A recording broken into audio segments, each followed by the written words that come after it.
energy, no motivation to do anything. I was just sleeping, crying, not eating. I was just staring into space. It's like I couldn't concentrate. My whole world was grey. I was either sad or I was numb. The kind of feeling like you're in a dark room and nothing makes it better. I actually believe I should have taken medication at that point because my doctor was right. For the first month, I only slept. For the second month, I didn't want to ask for help. It was very difficult. All these feelings have no place to go because that person doesn't exist anymore. Me being a doctor, I couldn't help her. The guilt was very overwhelming. Yes. I have a problem with that. So your culture believes. So And you personally. it was very shocking for me. It was, I couldn't come to terms with it. I didn't tell my parents, I didn't tell anyone. Imagine being a psychiatrist, being told you have depression. Yes, I was like, what? I have depression? I would know. Yeah, I would know. Whatever you think is more important is probably not. Yes. And that is when I first realized that I needed help. Hi guys, welcome back to my channel. If you're new here, my name is Sisi. I am a Ghanaian doctor and psychiatrist working in the UK, and I am doing a series called Mental Health and Me, where I'm sharing people's experience with their mental health. And today I'm really excited to have my friend Niyati here, who I love very much. And Niyati, yeah, you're really my friend. I feel like a friend in need is a friend indeed. And I feel like you are really a friend to me, especially when I needed help the most. I don't know if I ever told you, but I must have told you, thank you so much. That time when Micah, I have a 2-year-old called Micah, but he was unwell one day. He was admitted in hospital. We thought he had meningitis. You YouTube people wouldn't know, but the Instagram people would know in my stories, because I'm usually more up to date and I post over there. You can follow me if you want. And yeah, Niyati was the only friend who actually came. Not that I have anything against any of my other friends or any other point, no. But she took the extra step of coming all the way and helped me with, like, just give toiletries and things and food. And yeah, thanks a lot for that. I really do appreciate welcome. that. So, But you are my friend also. thank you. Yeah, I am your friend also, and I want you to also ask for help if you need I it. do. Like we talked about that. Yeah, but I do. Okay. So today we're talking about Niyati's experience with her mental health. And do you want to first tell us about yourself? Or it's not an interview, but I don't know. Do you want to? Feels like an interview. I'm Niyati. I work with Sisi. That's how we met. Yeah. We had lunch together and we still have lunch together. Yes. Oh my gosh, yes. That's how we met. We met at lunch. Yeah, to complain about work. Yes. Yeah. Yes. I think people meet people at work. You know, people say, some people say that that your work friends are not real friends. Have you heard of that kind of thing? But I think that's more like your team colleagues and your managers and things like that. Like They're not your sometimes, real friends. yeah, sometimes like if you're just meeting them for work stuff, Yes. then they're not your friends. But if you're meeting them outside of work and form real bonds with them, it just depends. Like, But I won't say, like, sometimes you're just spending a lot of time at work. Yeah. And so you feel closer. So sometimes they might not be your real friends, like, you know. Yeah. So I guess there's a bit of truth in that, but about work friends and being real friends, but also work friends can also be real friends. And also we're not actually on the same team, so we never actually worked we never actually worked. We're in the same place but different wards. Yeah. So anyway, we met at work and we've been friends since. And yes, Sisi is my real friend also. Just want to put that out there. Yes. Because there's no reason. Well, I've always liked Sisi, and then we get along really well, and we meet outside of work a lot. Yeah. And Niyati always takes me to very nice places, and she introduces me. Yeah. Introduces me to really nice places with nice food, and yeah, I learned a lot from you. I learn a lot from you also. Yeah. Yeah. So anyway, about yourself, Okay. you're a psychiatrist. Yes, I'm like a me. psychiatrist as well. Yeah, I don't know what else to say, but I'm an only child, if that's what you want to know. I don't know what else would be useful, but So about yeah, your yeah. lived experience, I guess we're talking about your lived experience of your mental health, and I wanted to first ask you about growing up. What did you hear about mental health? Because also originally you're from India. India, Yeah. so it's a different culture from here in the UK, and also from myself. Yeah. So I wonder what it was like for you growing up. Like, do you talk about mental health? Is it like a, I don't know, how is it portrayed over there? I think, well, my experience might be a bit different from everyone else's, because obviously everyone else has different experiences. But my parents were pretty liberal, so to say.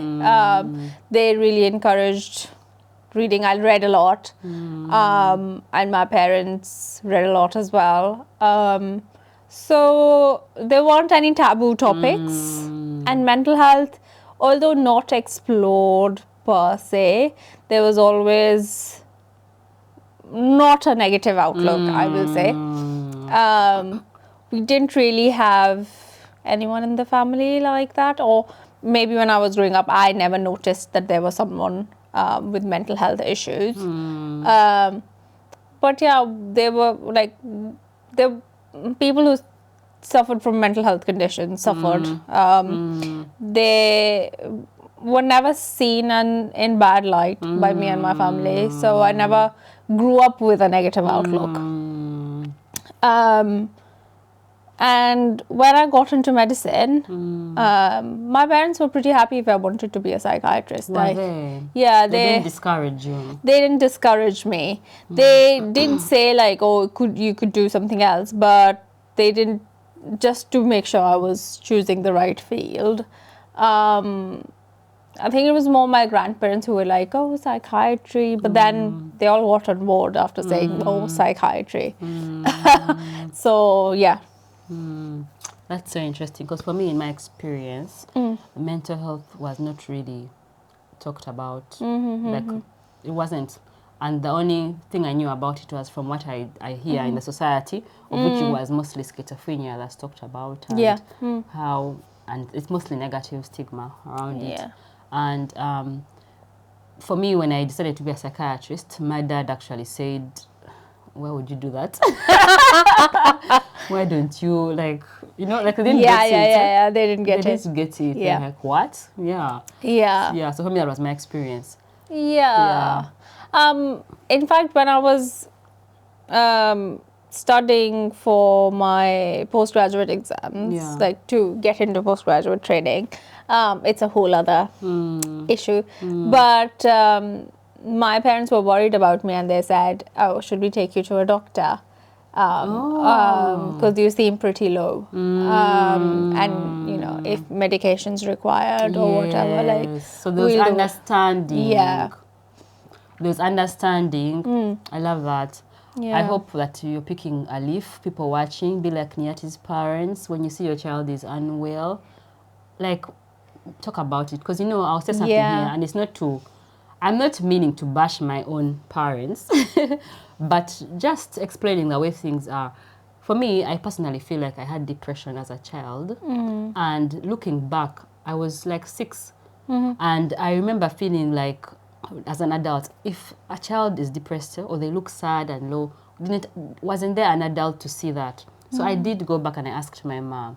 And I asked her, "But mommy, when you look back, was there a time when you looked and saw that I was low?" And she said yes, she did see that I was low.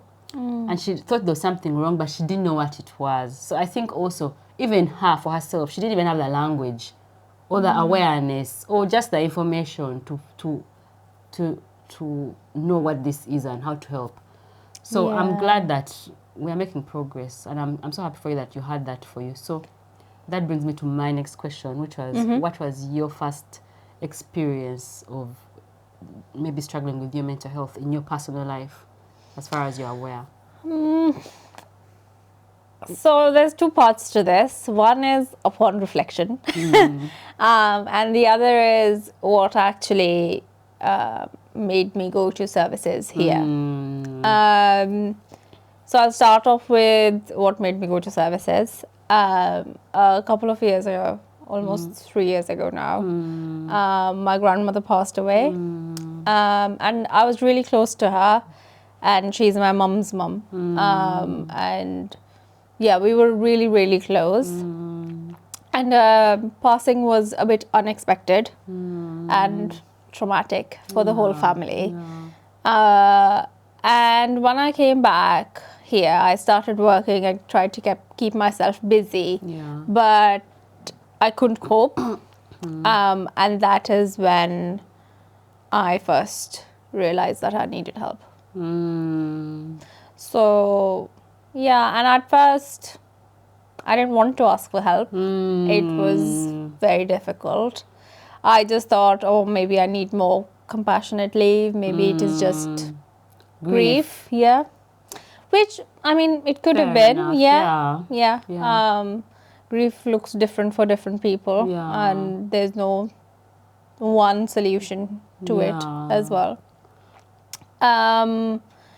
Yeah, and then I contacted Practitioner Health, which I think is a life-saving service. It should not be discontinued ever. Yeah, and the doctor was very, very nice. Yeah, and then slowly and gradually, here I am. But upon reflection, when I look back, I've had tough times where even when I was in those times, I knew they were tough times. But then when I got through them with nothing more than, I don't know, I didn't really give myself time to feel or anything. It just, because when you're growing up, the tough times you have are mostly linked to other life events that are happening. Situational. Yeah. And then as you grow up, those situations change. And so whenever I would get through it, I'd look back and say, oh, that was fine. Like, it wasn't that bad. I was just feeling bad. Yeah.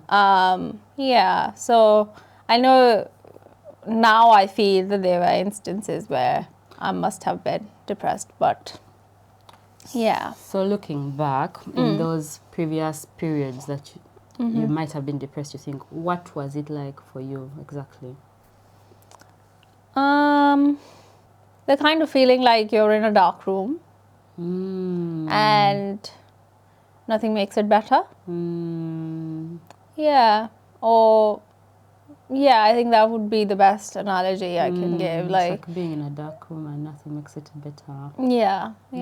And you're stuck in this space where you know you have to do things because, you know, you're living, especially as people who work in and studied in medicine. There is no other way except forward. So you kind of have to do exams, study like that. And the idea that you might not be well doesn't come to you because you just think, oh, I'm lazy or things like that. The trauma of being a doctor. Yeah. Yeah, I used to laugh about this, that the only traumatic thing that's happened in my life is medicine. But it's true. It's true though. It is true. Yeah. It's traumatic, I think. The whole culture, the whole feeling like people's lives are in your hands. Yeah, and the way you have, like, you study hard to get into medicine, then you study hard in medicine, then you study hard when you're out of uni. It doesn't end. It doesn't end. The pressure is constant. Yeah. And like you're not allowed to not be okay. Yeah. Because you're constantly thinking about your patients. I mean, how many times have we gone to work when actually, if it was a patient, you tell them to not go to work? Yeah. I've done that a few times. Yeah. Where I feel, oh, I'm not feeling well, but then I have appointments, I have my clinic, I don't want to cancel. That has happened to me a few times. I try not to, because actually I did my ARCP not ARCP. I had my end of placement supervisor meeting recently, and so you have to fill in how many sick days. And I looked at my calendar, and I have zero Wow. sick days. Yeah. Wow. I was like, what do you mean 0 sick days? In the past 6 months, have I not been sick at all? I have. You have been. I have. Yeah, I remember you have been. I have been, but I Yeah. have gone to work. So I probably didn't go when I was very unwell. Maybe But it was over it landed the on the weekend. weekend. Yeah. Also, it landed also in Christmas time when I was on annual leave. But even when I was recovering out of that, I know there were at least 1 or 2 days minimum where I wasn't feeling my best, but I still went to work. What made me do that?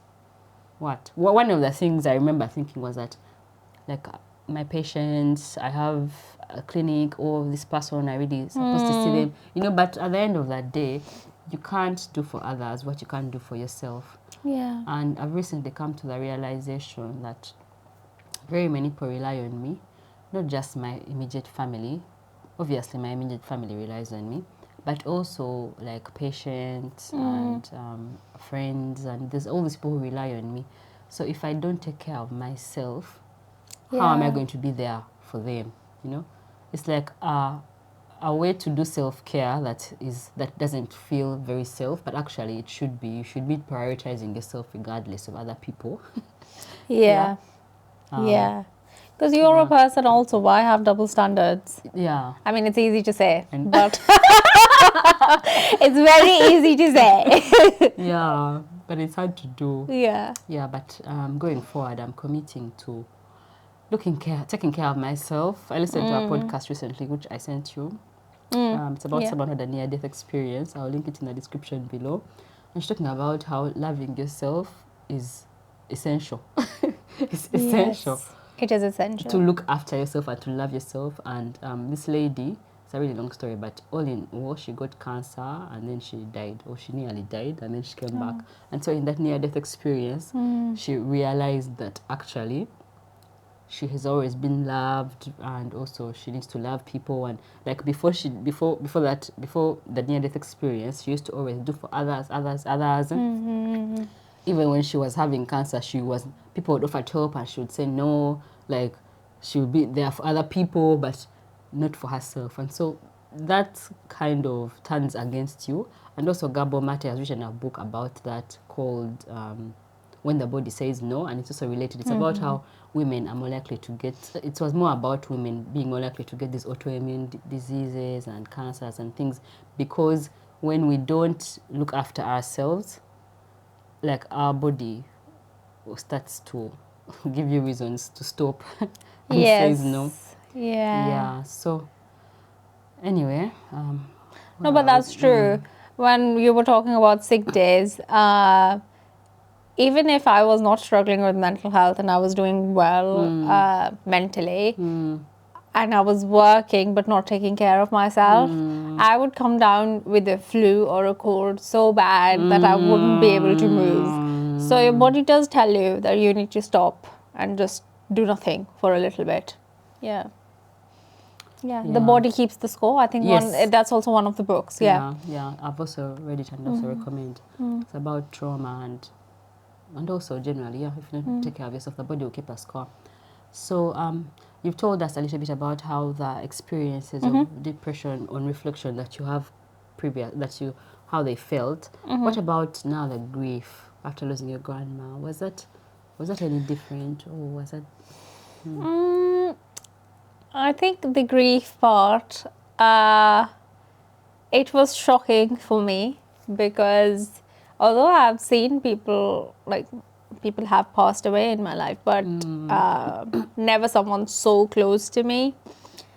And all of these questions and regrets and all these feelings have no place to go, because that person doesn't exist anymore. And it was really hard to deal with that and remember her. Yeah, it was quite difficult. And I think in India culturally, because the funeral is long, like we mourn for sort of 14 days. And we do everything, like, at least as a Hindu. I was born a Hindu, so we keep the body, we clean the body, and we do everything. And it's a period of mourning where everyone comes together, and in a way, I think the reasoning behind it is you mourn together and then you move on. And everyone else seemed to do so. I don't know if that's true, but like it seemed like everyone else was able to do so. But for me, it was just such a shocking experience. And then also, me being a doctor, I couldn't help her. The guilt was very overwhelming. Yes. Yeah, and it had no place to go. Like, I couldn't apologize to her or ask her questions. Like, yeah. Guilt. Guilt. Can lead to depression. Yeah, if you're having too much guilt. Yeah. And guilt is an emotion that means you've done something wrong. Or you've broken one of your own rules. Or it feels like... So is one of your own rules in that scenario that as a doctor you should be able to treat your family members? Or, more than that, when I was becoming a doctor, my grandmother always used to tell me that I'm becoming a doctor to treat her. Oh. Yeah, I know. Yeah. So, yeah. And then also, one time she said to me, I don't think she meant it, but it stuck with me. Her health started deteriorating. She had many comorbidities, but her health had started deteriorating a little bit. And one time I was on the phone with her and she said, "Oh, I'm sick because you've left." I know. I think she meant it like, not in the way I took it. Yes. But it sat with me ever since she said it. And after she passed away, it was even more. Yeah. Oh my gosh. It sounds like, obviously, of course, it's no wonder, no wonder everyone else moved on, but you didn't feel like you could move on. There's this burden on you. Yeah, and everyone else, I guess they're older. They have seen more. And also the relationship was different.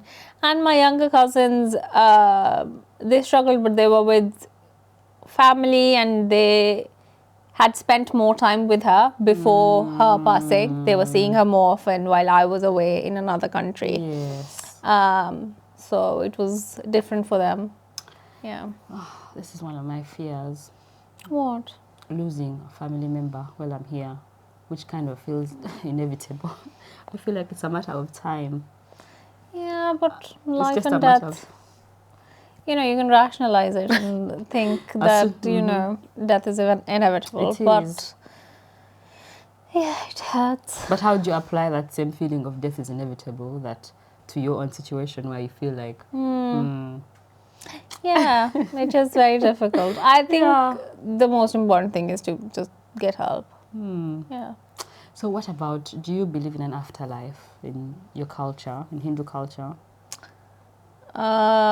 Yes, and rebirth. But I have a problem with that. So your culture believes. So and you personally. So basically, like in our culture, yes, there's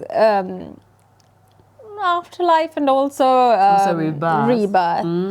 But the thing is, I don't know if everyone knows this, but there's something called the caste system in India. And the way people sort of... Reincarnation? No. Segregation? No.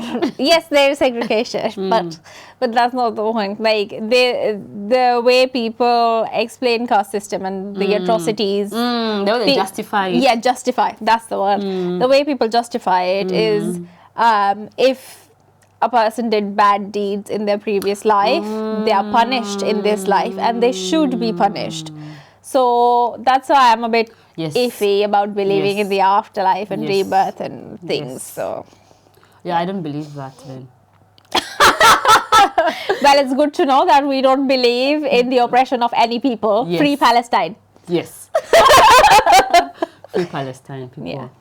I don't believe in that, like in that like karma. So even in this video by this lady, her name is Anita, and it was she was told when she was having cancer, people were saying it's karma, that she must have done some bad things, and so Yeah, and so it's that's so why terrible. yeah, and so that's why she's having all this, Yeah. which was not true, and I don't believe in that either.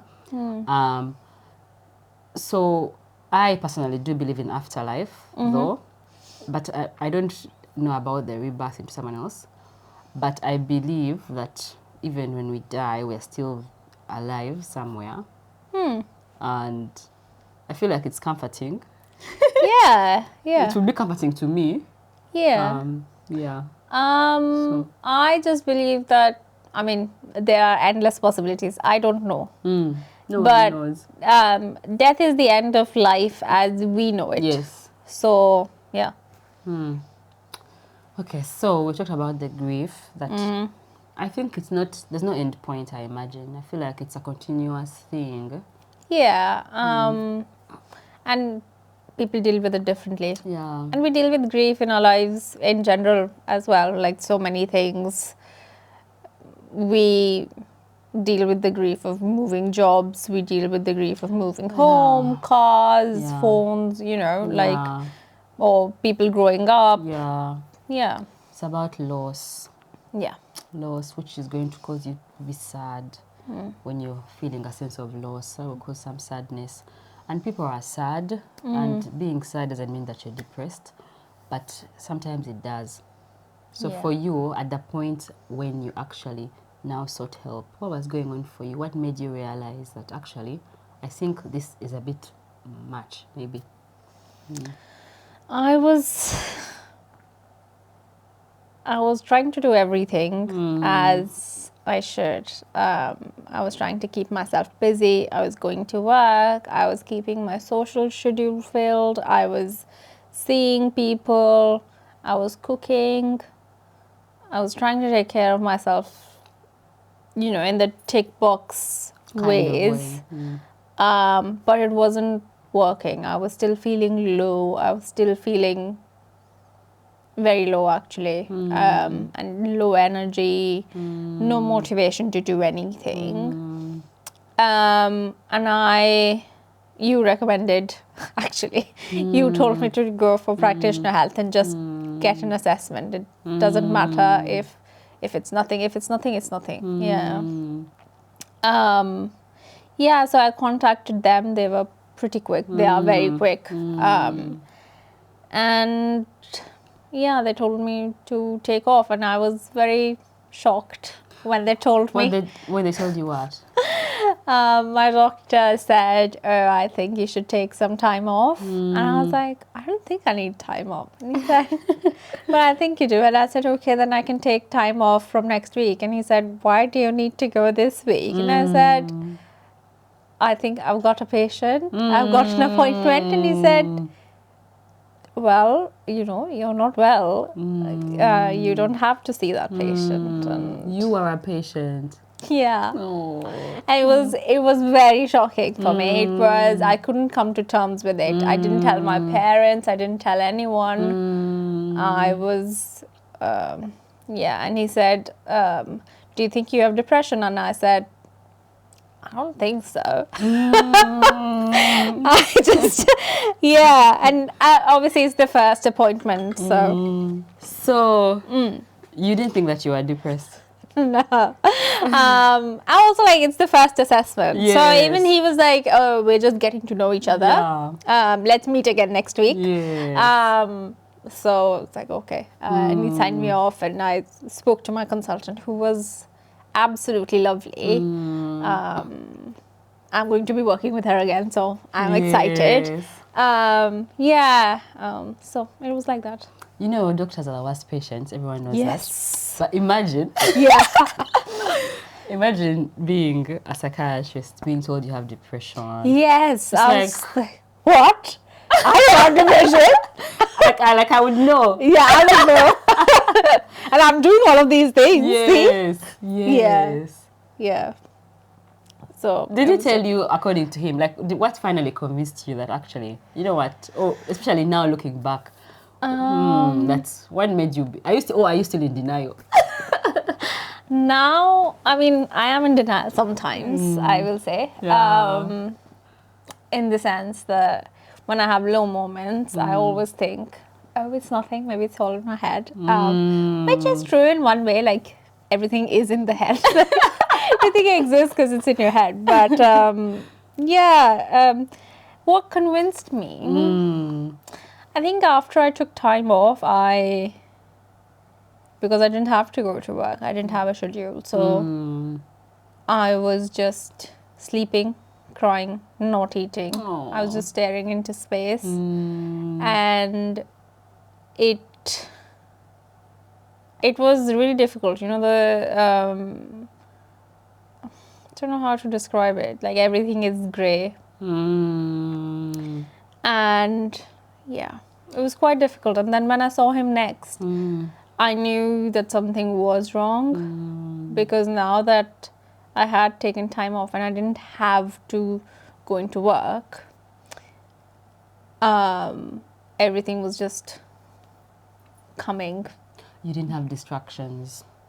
Nothing. You couldn't distract yourself. Yes, from that's yourself. the word. Yeah, I couldn't distract myself. I couldn't watch anything. I couldn't read anything. It's like I couldn't concentrate. Yeah. Do you know, I also feel like I've done my PTSD story that I will link down in the description. But I felt also, at the moment when I felt really bad, I felt like I was starting to get depressed as well. It was at a time in my life when I had no distractions. So for you, you're saying you had no distraction, but also you couldn't even concentrate on anything. So for me, I had no distractions from myself because I had gotten off. I went off social media, which I do recommend. Take social media breaks, people, because the scrolling, the doom scrolling, doesn't help. So I'd stopped doing that. I was not going to work because I was on maternity leave, and my baby was now old enough that there was a pattern to her routine. She was 5 months old, and so there were moments where I'm not sleeping, I'm awake, I'm just looking, I'm just feeling my feelings. Yeah. And my feelings were not feeling good. Yeah. So, and this grayness you're talking about, I've had it described that actually when people are depressed, there's less color in the world. Yeah. Like things don't look as vibrant. So did you experience that? Yeah. It's not just vibrant. My whole world was grey. And it was hard for me to see anything. Because everything was grey, like nothing, it was like, if I'm sitting here and everything is monochrome, I can't concentrate on anything then, because everything is monochrome. Nothing pops out, nothing grabs my attention because everything is grey. Nothing gives me joy, nothing. I was either sad or I was numb. There were no other emotions. You know, that sounds like me when I was 6.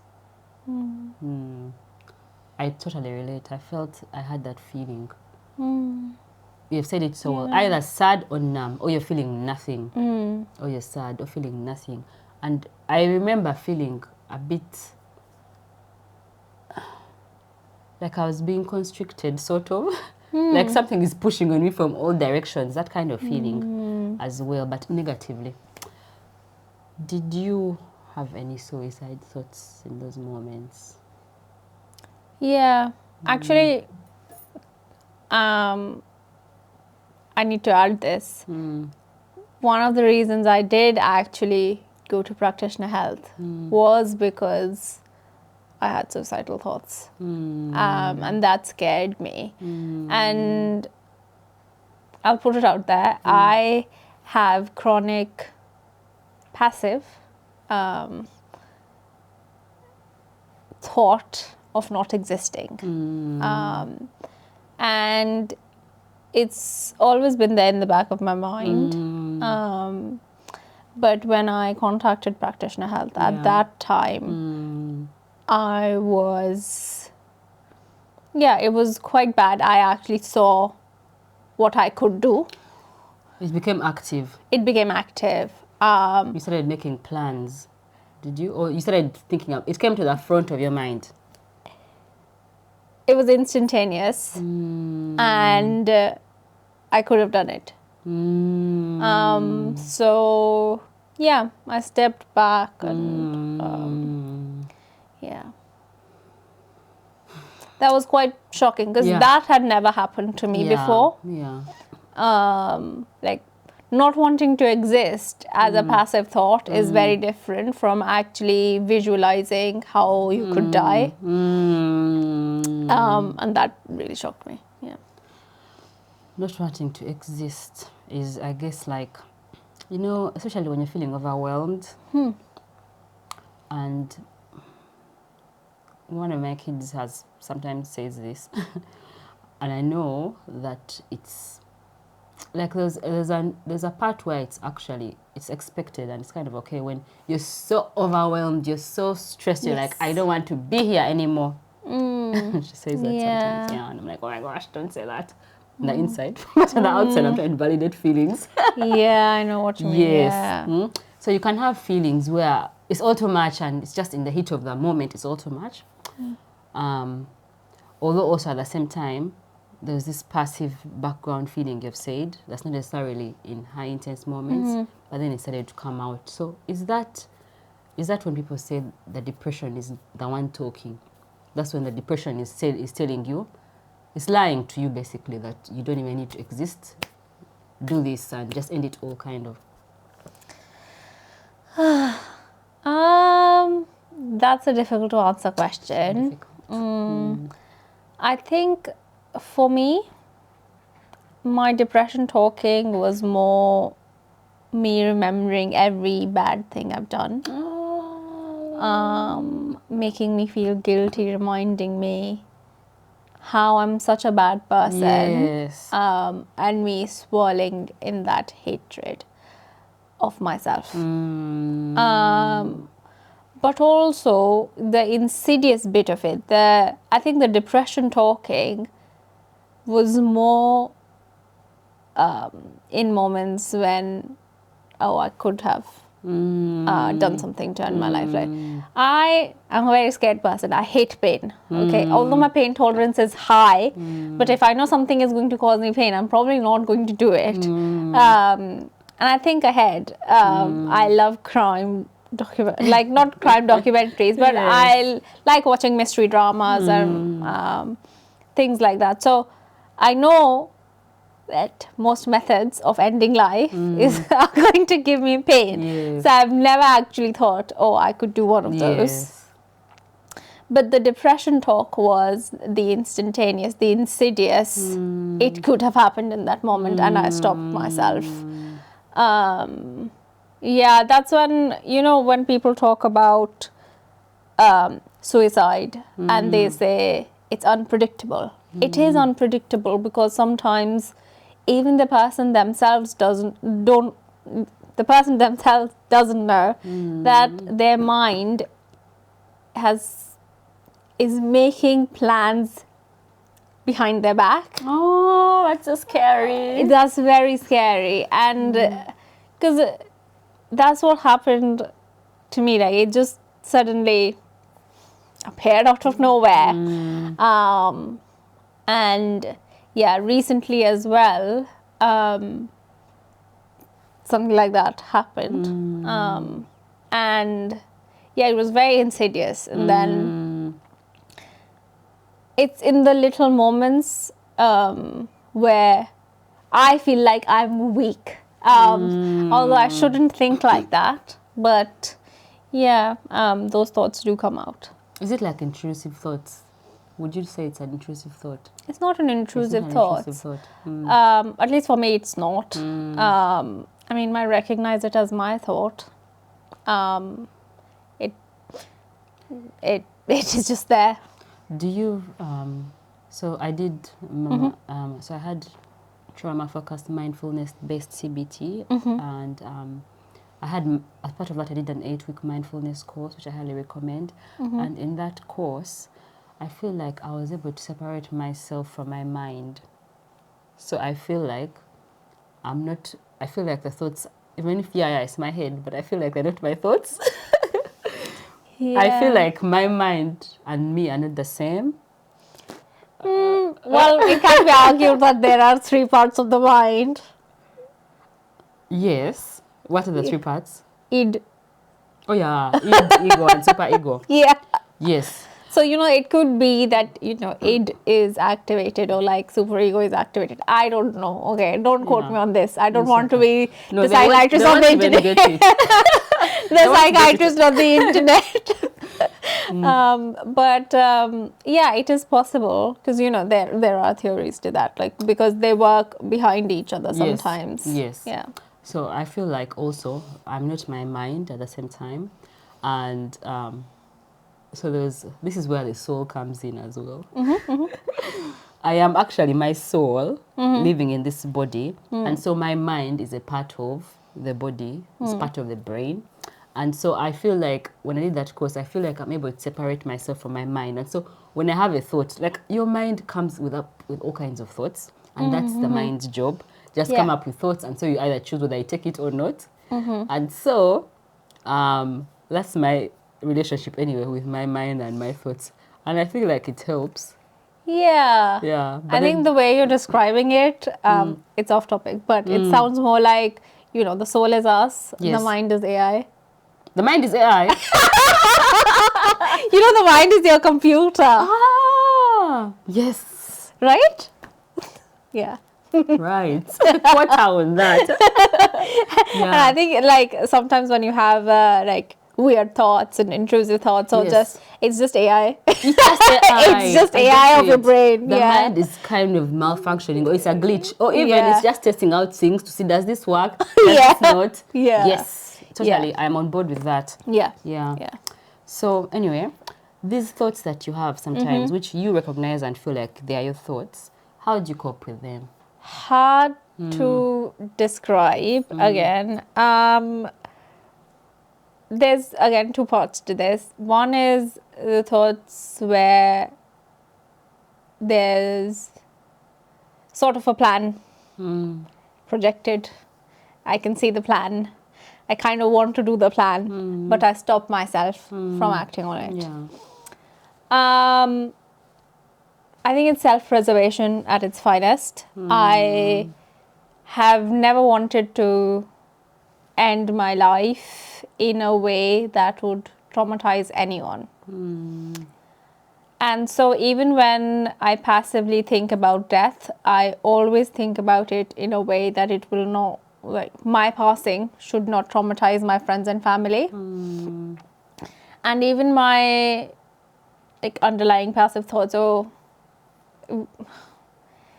it might be a bit too much for the internet, but sometimes it's like, it might be nice if I just passed away. But then I think about who will discover me. My parents will worry, and then they might feel that they were not in this country to help me, or blame themselves.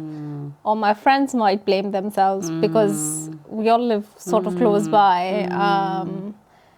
And that makes me not want to die because I don't want to traumatize them.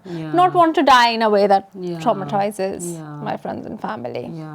So that is essentially how I deal with it. The second bit, the thoughts of self-hatred, those are more difficult to deal with. It is a very uncomfortable feeling, and sometimes it's insidious that you're just thinking about coffee and then you spiral.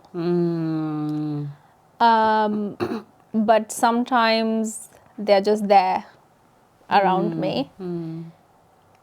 They kind of feel like I am trudging in some sort of fluid. I'm trying to walk, but I can't move because the density of the fluid around me is so thick. Like I'm swamped. Like they call it waddling, I think, in treacle. The British people. Waddling in treacle. Is that what they say? Yeah. So that's how it feels. It sounds really difficult. We should have said trigger warning, sorry. Yes, trigger warning. Please put that. I'll put it in the beginning. Yeah. Yeah. I feel like a lot of people will have relate to this, and I also wanted to say, if you're out there and if you're in the UK and you're a doctor or a dentist, I think you can actually contact Practitioner Health. I'll put their link in the description below. If you're not a doctor, you can also call the Samaritans. You can also call 111, and if you're at risk of harming yourself, you can call 999 or Yes, attend please. A&E or Urgent Treatment Center. And actually, if you're in Uganda, there is a toll-free helpline that I know that I'll also put in the description below. If you're struggling with suicide thoughts and feel like you're actually going to do it, you're going to harm yourself, because that is just a depression talking, telling you that you're not valuable, but actually you are important and you're worthy as you are. Your existence is important to someone out there, and yeah, please don't do it. Your existence should be important to you. Yes. And yeah, please ask for help. Yeah. That- Yeah. Reach out. Reach People out. want to help you. Yes. Your existence should be important to you, yes, but also, like you yourself have given us an Yes. example. Sometimes you Yes. feel like it's not for yourself, but for other people. Yes. Even random passerbys, your existence is important. And there's a reason that you're here. Yeah. Yeah. How did your family and friends support you during this time? Oh, I think it's a continuous thing, right? Because it's not like it's an end point.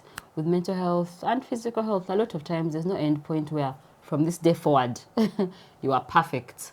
It's an ongoing struggle and journey, you know? Yeah.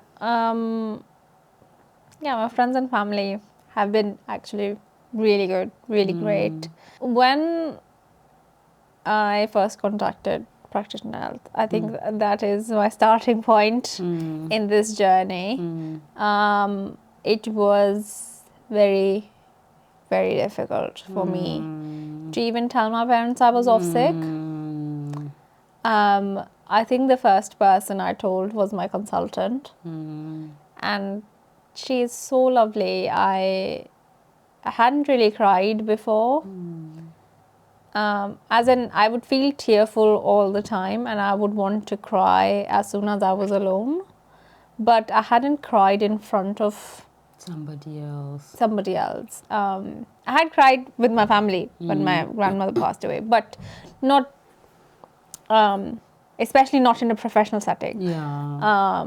And I cried, and she was so lovely.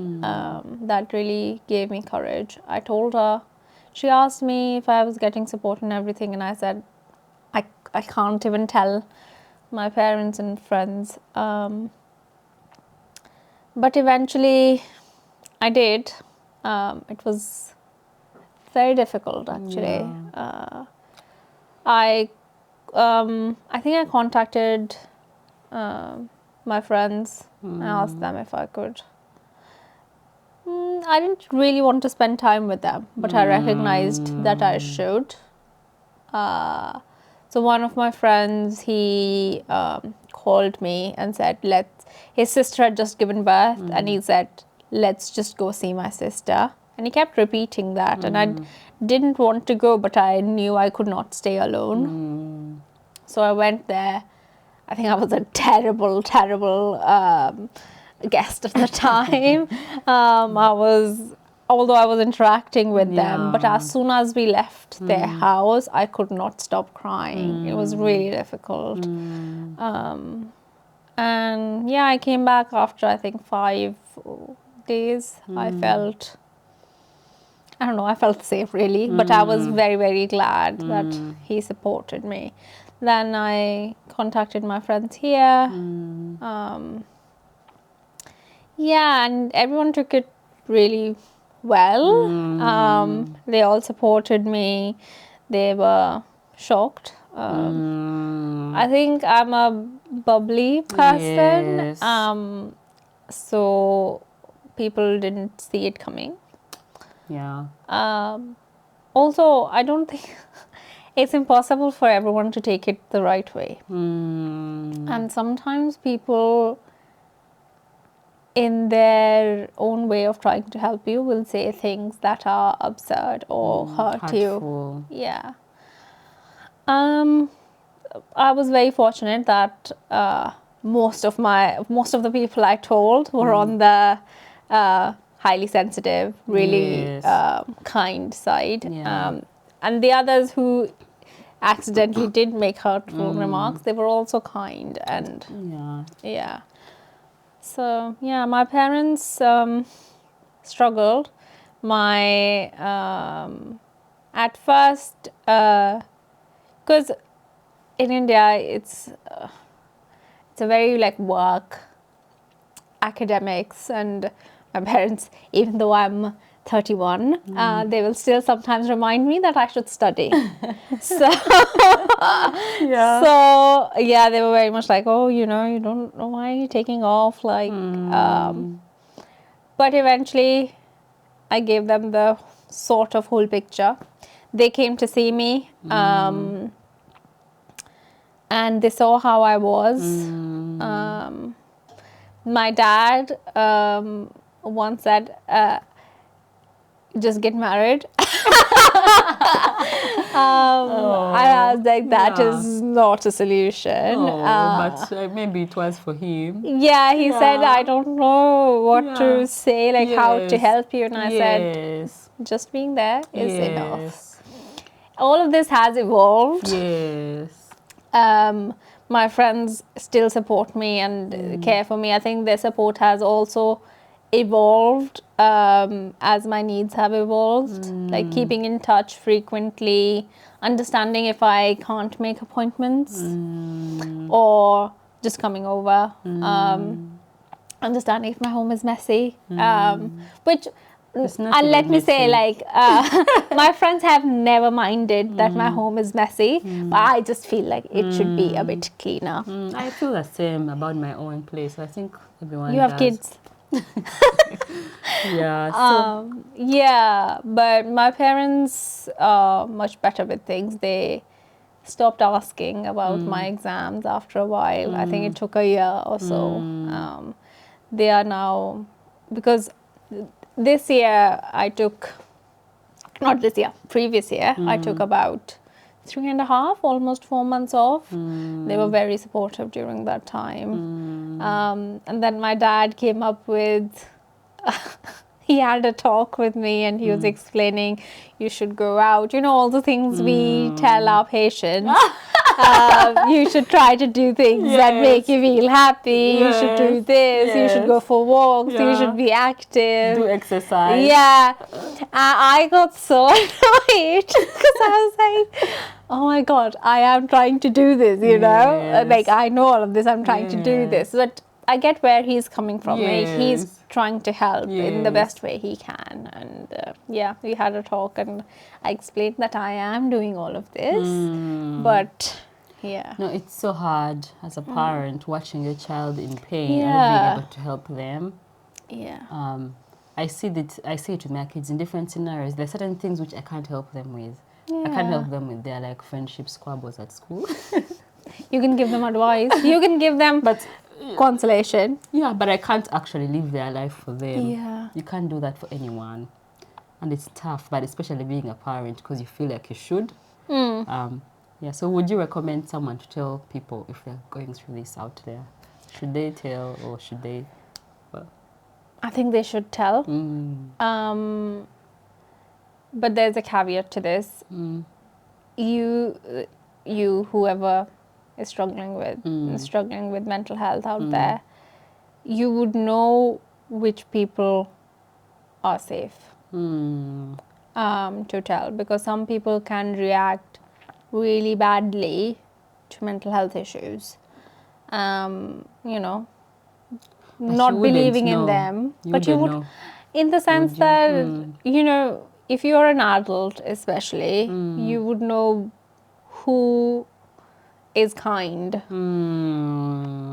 So choose the person who is kind. Yes. I will say that. Yeah. Be safe. Your safety is paramount.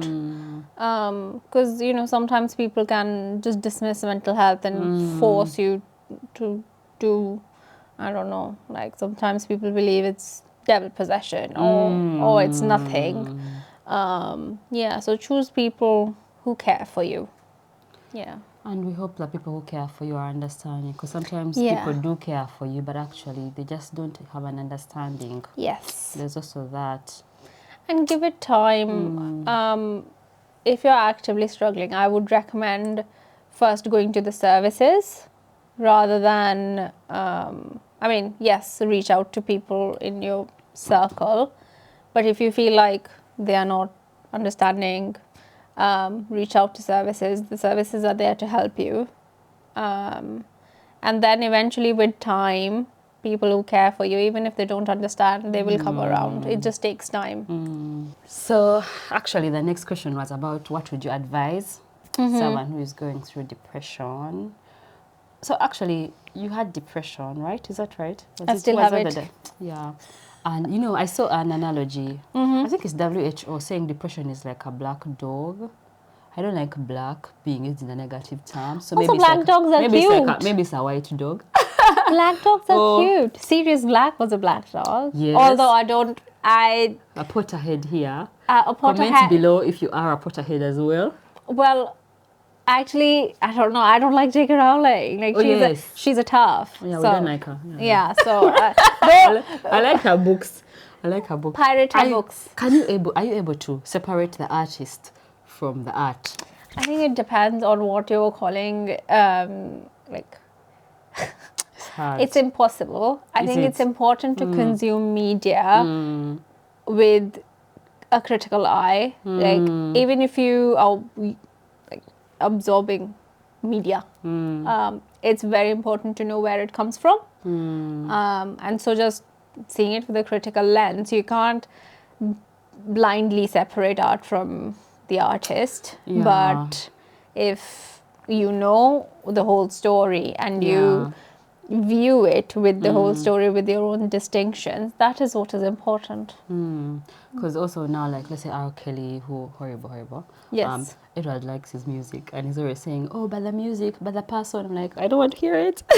But also I get it. Also, it's the same way how I actually do like the Harry Potter books because I grew up in that era. But at the same time, I don't agree with a lot of the things that she said as well. So I think it's more just being nuanced because everything has nuance. Yeah. So like Neil Gaiman now.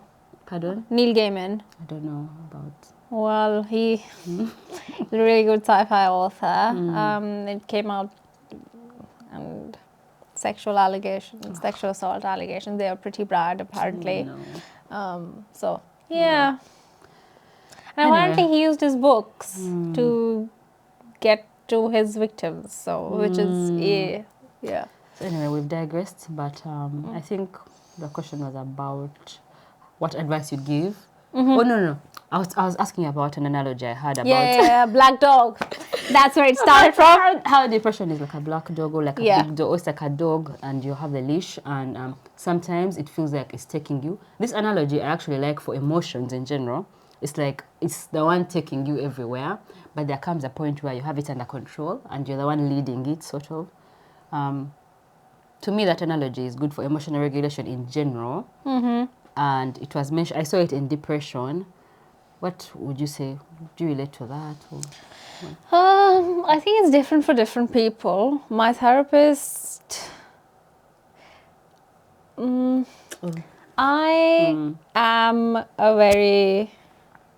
intellectualize my feelings. And I systematically want to solve them. So for me, the analogy that I should control my emotions is the thing that has led to this. Because I don't let myself be just feeling my emotions and going into them. I try to either control them, distract from them, or solve them so I don't have to deal with them. Yeah. Or I deal with them and they're pushed aside. So But for someone else, Yeah, you know, no, get it. Yeah, yeah. get it. Because also the more you try and control things, Yeah. like let's say you're sad and now you don't want to be sad and now you start trying to do so many things to not be sad. Exactly. That might make it worse. Yes. Sometimes you have to just rest Yeah. and just Yeah. feel the feeling as well. Yes. That's more likely to let it pass. Yeah. Yeah, so actually you've mentioned therapists. We haven't talked about when you went to practitioner health, what did they offer in the end and was it helpful? So medication and therapy. I refused medication at first. Rookie mistake. I went for therapy. I actually believe I should have taken medication at that point because my doctor was right that I was too much in throes of my depression. Like I was very tearful. I couldn't really engage properly. With the talking therapy. Yeah, so because I refused medication, he asked me to take some time until I was ready to be able to at least engage a little bit with the therapist. Yeah, and I got 12 sessions of psychodynamic. Unfortunately, my experience was not great. The therapist had some issues of his own, so our appointments were very patchy, so I couldn't really engage and form a good therapeutic relationship. And also in my head I kept feeling like I have to solve everything in these 12 sessions, which is not true. Because it was like a deadline, must be better by this time. Yeah, and I've got this opportunity to solve all my issues and they will be solved. And I need to talk about everything because how else would it be solved? So it wasn't the best experience. But then, yeah, I started medication after that. Antidepressant. Yeah. Antidepressant. And what did that do for you? Was that the first time in your life you're trying an antidepressant? Yes. And I'm guessing by this time you had been prescribing. Yes. What was it like? It felt surreal. I felt like my body was not my body. It mellowed out after the first 10 days, and then it was fine. But that was not the best fit for me. I think I was holding on for dear life, actually, and I really wanted it to work. So I kept doing coping mechanisms, applying them and trying to, get on with life, and ultimately had to take time off last year. But I'm on something else now. Which you feel is better? Yes, it suits me much better. And also the long period of time I took off, for the first month, I only slept. For the second month, I had physical energy, a bit more, but no motivation. And then the third month is when I started actually feeling a bit better. So yeah, I think time really helped. I think you mentioned so many important things. Like first of all, they did talking therapy, but sometimes it's not a good time to start it, depending on where you are. And then medication as well. And again, sometimes we do try one error. You try this, if it doesn't work, you can there's always options. Don't get, do not despair. If one thing is not working, you can always try something else. But also even with the talking therapist as well. Yes. Sometimes it might not work out. Even the therapist, you might not be the right match.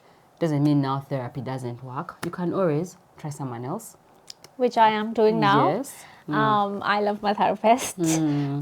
She is absolutely lovely. Yeah, and I've been seeing her for about 2.5 years now. She's But really that's not good. practitioner health, right? No, that's not practitioner health. Yeah. That's private therapy, but it's a counseling group. And I think there are some in every area. Actually, one of our friends, Claire, she mentioned it to me. She was the one who said, Thanks, Claire. Thank you, Claire. Shout out to Claire. Shout out to Claire. So Yeah. I think it's also really important to talk about how when you go to therapy, you can't. It's not going to fix your entire life. Not at all. No, not at all. So you need to take like one thing at a time, usually, unless you're having this long therapy like Niyati is having, which you can. But even then, you won't fix everything at once. It's one thing at a time, usually, right? Yes. And even progress is slow. Like therapy is getting to know yourself better. And the one I go to is psychodynamic, which is in some ways intense, more intense than the others. And you just explore. And I think the first month, I was just so grateful that I didn't have to talk about the things I didn't want to talk about. So taking it at your time pace, like, yeah, is very important, because some people love the structure of having like a cognitive analytical therapy that's only going to last 16 weeks. And they do really well with the structure and patterns and everything. And while some people like me prefer longer term, more loose-ended therapy. I had CBT with practitioner health, and it was like 10 sessions, I think, or even 12. I don't remember, but it was good for me. Although I would love psychodynamic, for instance. I haven't had that. The other thing we're talking about was about how your therapist is an older white female. Yes. And I was talking about how all my therapists have been white males. Oh. Yeah. But it still worked out for me. Like, I still found value and benefit, although I was also hesitant about it. Yeah. So I feel like if I found black female therapists, that's my dream, who relate to my culture, like basically me. I want another version of me, you know? I get it. Yeah. So what do you have to say about that? Yeah. I was going to say my first doctor that I saw at Practitioner Health, he was absolutely lovely. He was a white man. And then now I'm seeing a white woman. But they have both been lovely. I think, but we also have to recognize that sometimes people might not be the best fit. Yeah. Even psychiatrists sometimes might not be the best fit for you. So you can, I mean, ideally you can change them. Like that is the thing. But But also, if they're not your culture, doesn't mean they won't understand. In fact, sometimes I felt like they understood better because they were taking more effort to understand, because there's that extra curiosity of, tell me, why is it important for you, you know? You know, there's also that. And also a third person view. I feel like if I had an Indian therapist, a lot of the things that my therapist asks me why, she would not have. And would not have made me explore why I think like that. Yes. So the third person view is very, very, very important, I think. I found that interesting, and I thought it was worth mentioning. The other thing is about, yes, I wanted to ask you about if you also got anxiety as well. Difficult question. I only realized recently that I do have anxiety. Also that I am on the edge at all times. And that is why antidepressants were so jarring for me, because I felt like my control had lessened on everything. Like I used to feel like I have to think and speak and analyze everything and like think a million things at 1 minute, even if in whatever situation I'm in. And being on antidepressants released that hold. It felt really odd. But I do have anxiety. In fact, I've been having a bit like, I think just some anxiety symptoms that I have recognized as anxiety now. Yes. I also recently realized I had some anxiety about some things recently. It was, for me, it was due to, I think I was starting to get burnt out from work. It was too Yeah. stressful, yeah, and I realized. And also, I realized, one of my anxiety things is financial, money, and like Yes. over-calculating, overthinking about Yes. bills, things like constantly calculating, constantly looking at my bank accounts. Yes. Yeah. Then I realized, oh, actually, this is anxiety. Or even another thing for me is looking at my calendar. I like looking at my calendar, and then I look at, trying to predict and see and Yeah. I know. yeah. Yeah. Yeah. So, I asked because it's very common to have anxiety together with depression. Yes. They're Yeah. kind of, they're Hand in related. hand. Yeah, yeah. Yeah. And also antidepressants help with both. Yes. And also, yes, you had medication, you had therapy, but also you had time. So people should be patient with themselves. And we are lucky that we are working with an organization where they give us long enough sick leave. Yes. Because we know a lot of people don't have that experience. But if you can, take off time because it takes a while. And also be patient with yourself. Be patient with yourself because it's going to take a while. Because a lot of times, it probably didn't just happen overnight. Yes, it's a slow process. Yeah. Recovery is very, very slow. And I think at the end of the day, we do have to remind ourselves that this is the only body and mind we are going to get. Yes. And we have to care for ourselves because whatever you think is more important is probably not more important. It's not more important. Yeah. So it's not more important than you. Yes. So if you can take time off, take time off. Reach out for help. Yeah. So ways that you're taking care of yourself now. I know you're now working less than full time. Yes. Oh my God, the feeling of waking up on a Friday and not having to go to work. Yes. The best thing ever. Yes. And you do all these other things. Yes. After this, you have to go for art class. Yes. Tell us.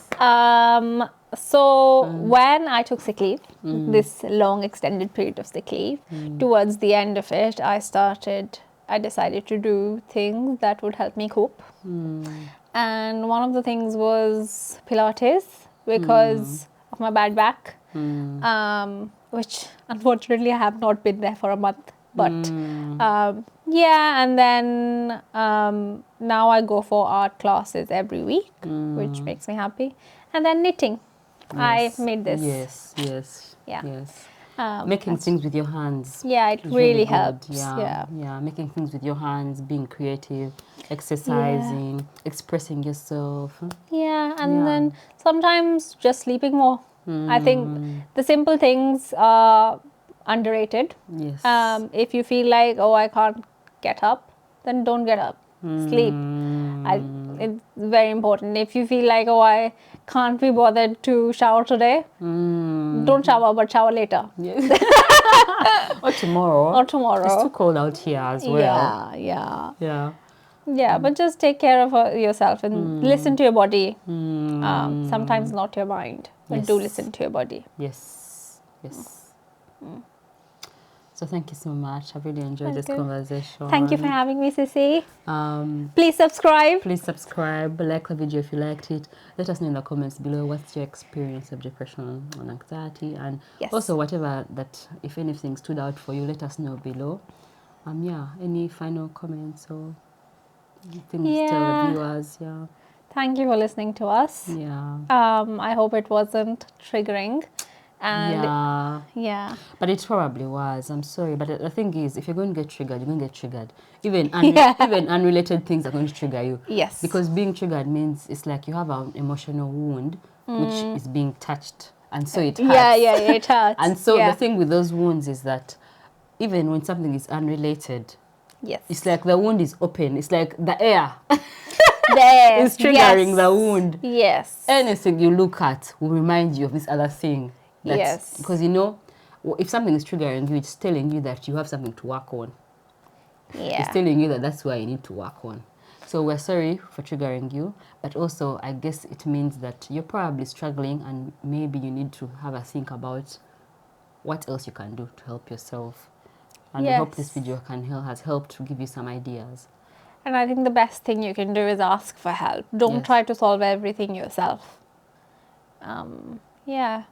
I hope this helped. Please subscribe.